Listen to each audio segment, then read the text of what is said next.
இருக்காங்க. ஸோ இவ்வளோதான் விஷயம். இது இந்த கன்னியாகுமரி விஷயத்தில் இது ரைட்டு. ஸோ நீங்கள் சொன்ன மாதிரி வந்து மனிதர்களுக்கு மட்டும் இல்லை, மரம் செடி எல்லா மிருகங்கள், அது ஆமையாக இருக்கிறனால வந்து காப்பாற்றாம போயிட மாட்டார் விஜய், எதாவது நடவடிக்கை எடுப்பாருன்னு பார்க்கலாம். மூன்றாவது நீங்கள் சொன்னது எல்லாருமே நினச்சிப்பாங்க பக்கத்து ஸ்டேட்லேருந்து குப்பையை கொட்டாங்க, இப்போ கேரளாவை பற்றி பேச போகிறோம்னு சொல்லிட்டு. ஆனால் இப்போது கிருஷ்ணகிரியில் நடந்துட்டு இருக்க ஒரு கொடூரமான விஷயம். அந்த தம்பி வந்து எந்த கட்சியாக அதெல்லாம் தெரியாது. அவர் வந்து பார்த்தீங்கன்னா அந்த வீடியோ போட்டது நிஜமாவே ஒரு நல்ல விஷயம். ஏன்னா இது நிறைய பேருக்கு நடக்குதுன்னே தெரியல.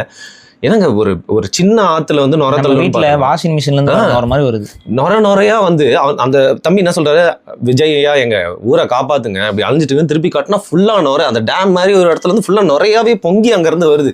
ஸோ அதனால தெரியுது பக்கத்து ஸ்டேட்லேருந்து அந்த கழிவுகள்லாம் அப்படியே டேரெக்டாக இங்கே வந்து அந்த ஊரே அழிஞ்சிரும் அப்படின்னு சொல்கிறாரு. அந்த அளவுக்கு ஒரு பெரிய பிரச்சனையாக பாருது. இந்த ஓசூர் பகுதியில் இருக்கக்கூடிய இந்த கிழவரப்பள்ளி அணை அப்படின்னு சொல்லி ஒரு அணை இருக்குது. அது ஓரளவுக்கு பெரிய ஒரு டீசெண்டான மீடியம் சைஸ் அணைன்னு வச்சுக்கோங்களேன். அது வந்து பார்த்தீங்கன்னா தென்பெண்ணையாருடைய பாசன பகுதிக்கு அது பாசனத்தை பிரித்து கொடுக்குற வேலையை தான் அது பண்ணுது அந்த அணை. ஸோ பேசிக்காக என்னன்னா கர்நாடகத்துலேருந்து தண்ணி திறந்து விடப்படுறது, அந்த தண்ணி வந்து அந்த டேமில் வந்து சேருது. இந்த டேமில் வந்து சேர்ந்தனே இது வந்து பாசன வசதிக்காக விவசாயிகளுக்கு திறந்து விடப்படுறது. இதுதான் அதோடைய ஃபங்க்ஷனிங்.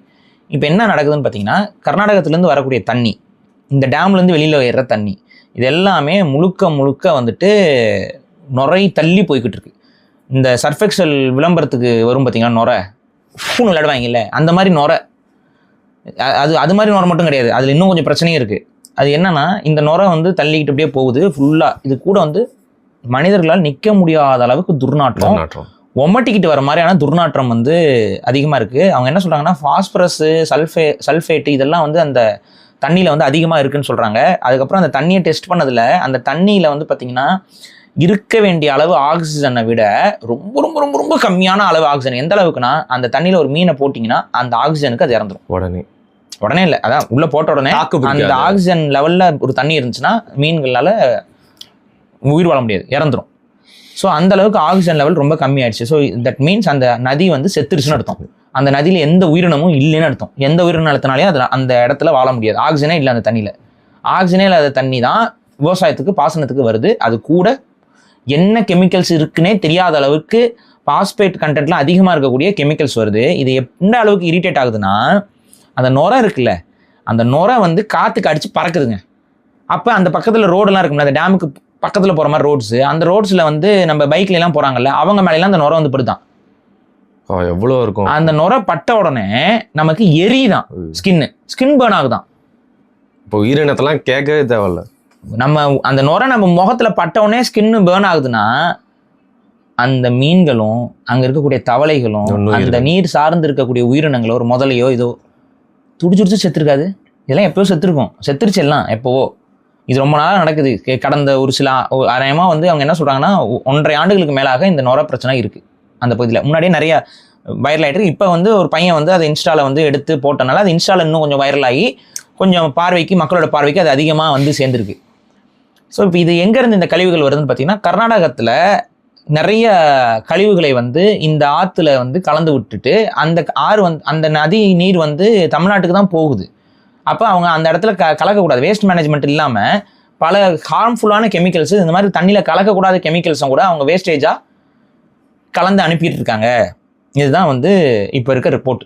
இப்போ இந்த தமிழக அரசு உடனடியாக அந்த மாதிரி கழிவு ஆலைகள் என்னென்ன கர்நாடகத்தில் இயங்குதுன்னு பார்த்து அவங்களுக்கு வந்து தடை செய்கிறதுக்கு ஏதாவது நோட்டீஸ் போட்டு வழக்கு போட்டு அது எல்லாத்தையும் நிப்பாட்டி முறைகேடாக அவர்கள் கலக்கக்கூடிய அந்த என்ன சொல்கிறது டாக்ஸிக் வேஸ்ட் எல்லாத்தையும் நிப்பாட்டினா தான் இந்த நதி தப்பிக்கும். இந்த நதி தப்பிச்சா தான் அந்த பகுதியில் இருக்கக்கூடிய அந்த ஓசூர் பகுதியில் இருக்கக்கூடிய தென்பெண்ணை ஆற்று மையப்பகுதி இருக்கக்கூடிய விவசாய நிலங்களில் தொடங்கி இது வந்து விவசாய நிலத்தில் வரும்போது இந்த கெமிக்கல்ஸ் வந்து செடிகளில் என்ன மாதிரியான தாக்கத்தை ஏற்படுத்தும், செடிகளுக்கு என்ன மாதிரி நோய்களை ஏற்படுத்தும், இது நமக்கு அடுத்து தெரியல.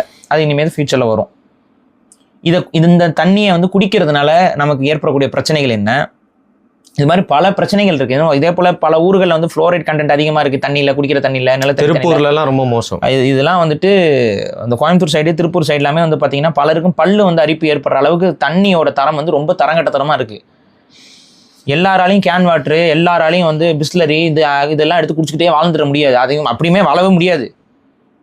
அப்போ இயற்கையை பாதுகாக்க வேண்டிய தேவை என்பது தமிழ் சமூகத்திற்கு மிக மிக முக்கியமான ஒரு அத்தியாவசிய தேவையாக இருக்கிறது.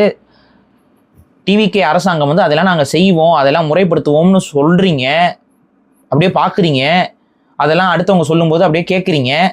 நடவடிக்கை எடுப்பீங்களா? இப்போ இந்த நுரை தள்ளிக்கிட்டு இருக்கே, இதுக்கு என்ன நடவடிக்கை எடுக்கப்படுது? இதுக்கு ஏதாவது அறிவிப்பு வருது அவங்க சைட்ல இருந்து? விமர்சனங்கள் வந்தா கோவப்படுறீங்க, கடிச்சு கொதறீங்க, கெட்ட கெட்ட வார்த்தையில பேசுறீங்க.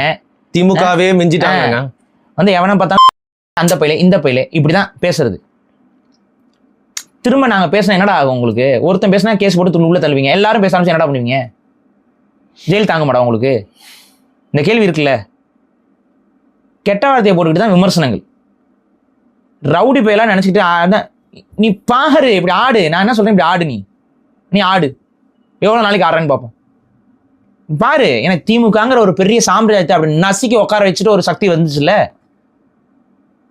இதே மாதிரி ஒரு அநாகரிகமான கூட்டம் திரும்ப ஆட்சி செய்யுதுன்னா இன்னொரு சக்தி வராதா அதை நசுக்கிட்டு உட்கார்றதுக்கு? மக்கள் தாங்க அதை கொண்டு அதுதான் திரும்ப அப்படியே இறக்கி போது ராஜா வாங்க ராஜா கீழே இறங்குங்க ராஜான்னு போயிட்டே இருப்பாங்க.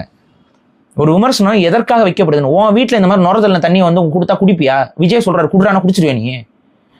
இது சரின்னு பார்க்குறேன், வாடா கிளம்பி ஓசூருக்கு வந்து குளி அங்கே இருக்க அந்த தண்ணியில் போய் குளிச்சு காட்டு. நாங்கெல்லாம் டிவிகே தோழர்கள், நாங்கள் விஜய் அண்ணா ஆட்சி ரொம்ப நல்லா இருக்குது, இந்த நுரையெல்லாம் வந்து நான் பரவாயில்ல, விஜய் அண்ணா தமிழ்நாட்டுக்கு முதல்வராக இருக்கணும் போது இந்த நுரையெல்லாம் பரவாயில்ல பாரு, அவர் சோப்போட கலந்து நமக்கு தண்ணி கொடுக்குறாரு, சோப்பு போட்டு குளிக்கவே தேவையில்லை, நீங்க அப்படியே குளிச்சுக்கலாம், போய் குளிச்சு காட்டு. பொறுப்பாளர்லாம் கூட்டிட்டு போயிட்டு நாங்கள் ஓசூர் பொறுப்பாளர்கள், டிவிகே பொறுப்பாளர்கள், நாங்கள் அந்த தண்ணியில் பாருங்க எடுத்து குளிக்கிறோம் பாருங்கன்னு குளிச்சு காட்டு. இல்லை கன்னியாகுமரி டிவிகே பொறுப்பாளர்கள் போயிட்டு எங்க அந்த மணல் அள்ளுறதுல எங்களுக்கு எந்த பிரச்சனையும் இல்லை, முடிந்தால் எங்க வீட்டுக்கு கீழே கொஞ்சம் மணல் அள்ளி ஏதாவது தாது கிடைக்குதான்னு பாருங்கன்னு சொல்லி காட்டு, எடுத்து கொடு நிலங்களை. அப்போ எரியும்ல, அது என்ன அடுத்தவனுக்கு எரியும் போது உனக்கு பிரச்சனை இல்லை? அப்ப இது என்ன மாதிரியான நிலைப்பாடு? எதையாவது எடுத்து சொன்னோம்னா, இந்த மாதிரி ஆக்கப்பூர்வமான விமர்சனங்களை முன் வச்சோம்னா, சரி செய்யுங்கன்னு சொன்னோம்னா கடிக்கிறது, கொதறது. நேர்மைன்னு நீ நம்புனா பாரு, நேர்மை அற்றவன்னு நீ நினைச்சினா பார்க்காத. அவ்வளவுதான் விஷயம். உன்னை யாரு வல்க டைமை பார்க்க சொல்றோமா?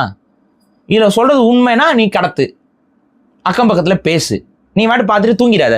சில பேர் சொல்லுவாங்க நம்மகிட்ட, உங்க காணொலியை பார்த்துட்டு தான் நான் தூங்குறது அப்படின்னு. அதுக்கு எதுக்குடா பாக்குற? அதுக்கு எதுக்கு பாக்குற?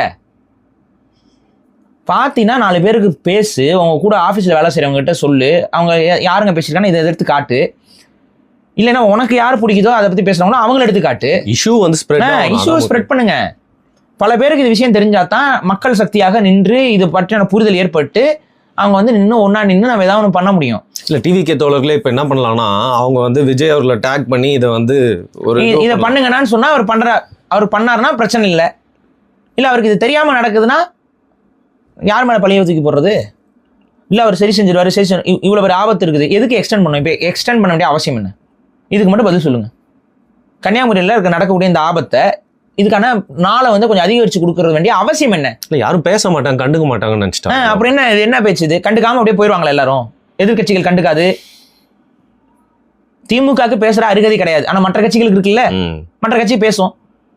அதிகாரத்துக்கு வராத மற்ற கட்சிகள் இதை எடுத்து பேச தான் செய்வாங்க. நீ செய்ய சரியானவங்க, உண்மையானவங்க, இந்த மண்ணையும் மக்களையும் பாதுகாப்போம் அப்படின்னா நீங்க செய்யுங்க. உங்களை யாரு கெட்டதையா செய்ய சொல்றோம்? கெட்டதையாங்க செய்ய சொல்றோம்? இப்ப வந்து அது ஓசூர்ல தண்ணிலாம் கலந்து விடுறாங்க, அதனால கர்நாடகத்துக்கு நம்மளும் வந்து விஷத்தை கலந்து அனுப்புவோம் சொல்றோமா? அப்படி சொன்னா இப்ப இது எப்படிப்பா செய்ய முடியும் சொல்லுங்க? அங்க கழிப்பு இதெல்லாத்தையும் அசிங்கத்தையும் இதையும் கலந்து அனுப்புறானுங்க, கெமிக்கல்ஸை கலந்து அனுப்புறானுங்க. அதை தடுங்க தானே சொல்றோம். அது முடியும் உங்களால? அதை தடுக்க முடியலன்னா அதுக்கு ஏதாவது ஒரு குரல் எழுப்புங்க, கோரிக்கை முன்வைங்க, அது சார்ந்து ஏதாவது பேச்சுவார்த்தை நடத்துங்க. பண்ண மாட்டேங்கிறீங்களே. ஸோ இதுதான் இப்போ நடந்துகிட்டு இருக்கிற விஷயம். தாவேக அரசாங்கம் வந்து இதிலெல்லாம் கவனம் செலுத்தலை அப்படின்னா கூடிய விரைவில் அதிகாரம் என்பது கேள்விக்குறியாகும். சும்மா வந்து நம்ம விஜய் அவருடைய பாப்புலாரிட்டிக்கும் அவர் மேல மக்கள் வச்சிருக்க அன்புக்கும் நம்ம அப்படியே போயிடலாம்லாம் நினைக்காதீங்க. பிளஸ் தங்களோட கட்சியை பலப்படுத்துறதுக்காக மற்ற கட்சி அந்த மாதிரியே போயிட்டு இருக்காங்க. அதெல்லாம் வந்து பேசிக்கா என்னன்னா, நீங்க பண்ணிட்டு இருக்கிறது எல்லாம் உங்களுக்கு எவ்வளவு பெரிய நெகட்டிவா மாறப்போகுது. இப்ப இவங்களெல்லாம் நீங்க கட்சியில சேர்த்துக்கிட்டு தான் ஜெயிக்க போறீங்களா? இல்ல இடைத்தேர்தலில் இவங்கெல்லாம் சேர்ந்தாதான் நீங்க ஜெயிக்க போறீங்களா? என்ன எதுக்கு இந்த கூட்டத்தை போய் சேர்த்துக்கிட்டு இருக்கீங்க? அவங்கெல்லாம் ஊழல்வாதிகள் தானே சொல்லிட்டு இருந்தீங்க. இப்ப இந்த ஊழல்வாதிகள் உங்க கூட வந்து நின்றுட்டாங்கன்னா அவங்கெல்லாம் நல்லவாதிகளா? தூய சக்தி ஆயிடுறாங்களா? அவங்க தீய சக்தி, நீங்க ஊழல்வாதிகள். நீங்க ஒரு தீய சக்தி, ஒரு ஊழல் சக்தி. இப்ப தீய சக்தியில இருந்தும் உங்க கட்சிக்கு தாவுறாங்க, ஊழல் சக்தியில இருந்தும் உங்க கட்சிக்கு தாவுறாங்க. என்ன நோக்கம்? அப்ப அந்த ஊழல் காசை கொண்டு வந்து உங்க கட்சிக்காக அவங்க செலவு பண்ணா ஓகே, மடியில் தூக்கி வச்சு கொஞ்சிக்கலாம். நீங்க என்ன சொன்னீங்க? அது ஒன்று கோர்வையா பேசினாரு. விடமாட்டேன், தொடமாட்டேன், தொட்டவனை விடமாட்டேன்லாம் பேசுனீங்கல்ல, கூட சேர்த்து வச்சு தொட மாட்டேன், தொட்டால் நானும் விட மாட்டேன் அப்படின்னு ஒரு பாட்டை வந்து அப்படியே ஒரு லிரிக்ஸா பாடுனீங்கல்ல, என்னாச்சு? இல்ல அவங்களும் வெக்கமே இல்லாம அந்த கேட்ல முண்டி அடிச்சுட்டு உள்ள போறாங்க பாத்தீங்களா? ஒரு மாசத்துலயே அவங்க முடிவு பண்ணிட்டாங்க, காசை காப்பாத்திக்கிறோம். வந்து நம்ம வந்து எதிரில் நின்றுட்டுலாம் அரசியல் பண்ணிட்டு இருந்தோம்னா நம்ம அடித்த காசுக்கு வச்சு செஞ்சிருவாங்கன்ட்டு. ஏன்னா ஒவ்வொருத்தராக போகிறது வரதெல்லாம் பார்க்குறாங்க. அதில் கொஞ்சம் கூட இது இல்லாமல் டக்குன்னு தூக்கி உள்ளே உட்கார வைக்கிறாங்க. அதுவும் அந்த சில ஸ்ட்ராட்டஜி வந்து நமக்கு உடன்பாடாக இருந்தாலும் அதெல்லாம் அது ஒரு அறம் சார்ந்ததான்னு பார்த்தா எனக்கு தெரியல.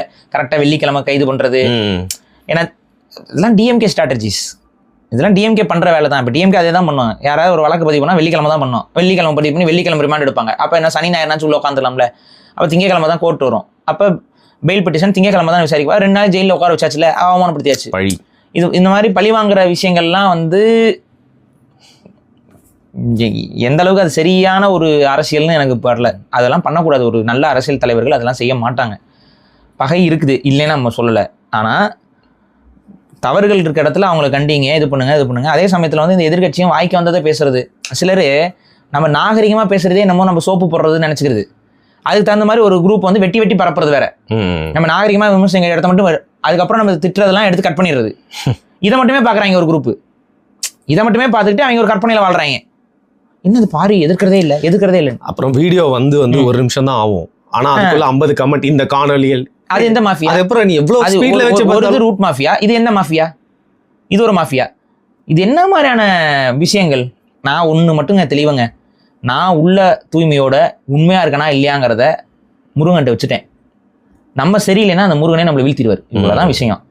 அது இதை நான் வெளிப்படையா சொல்றேன். முருகன்கிட்ட நான் பாரத்தை போட்டு தான் நான் செயல்பட்டுக்கிட்டு இருக்கேன். இதுதான் உண்மை. அது ஆண்டவனுக்கு தெரியும், எனக்கு தெரியும், அவ்வளோதான். ஆண்டவனு ஒருத்தர் இருக்கிறாருல, அவருக்கு தெரியும். இது வந்து காலம் வந்து உணர்த்தும், அவ்வளோதான் நம்ம சொல்கிறோம். சரி, போய் ரொம்ப நாள் சொல்ல முடியாது. எனிவே இதெல்லாம் தாண்டி இன்னைக்கு பேசின இந்த 3 இஷ்யூ அப்படிங்கிறது ஒரு சோஷியல் இஷ்யூ. இன்னொன்று பார்த்தீங்கன்னா என்வரான்மெண்டல் இஷ்யூ. 2 ரொம்ப முக்கியமானது பேசியிருக்கீங்க. முதல்வரோட காதுக்கோ கண்ணுக்கோ இதை தயவு செய்து டிவிக்கு தோழர்கள் பார்க்கணும். மிக்க நன்றி.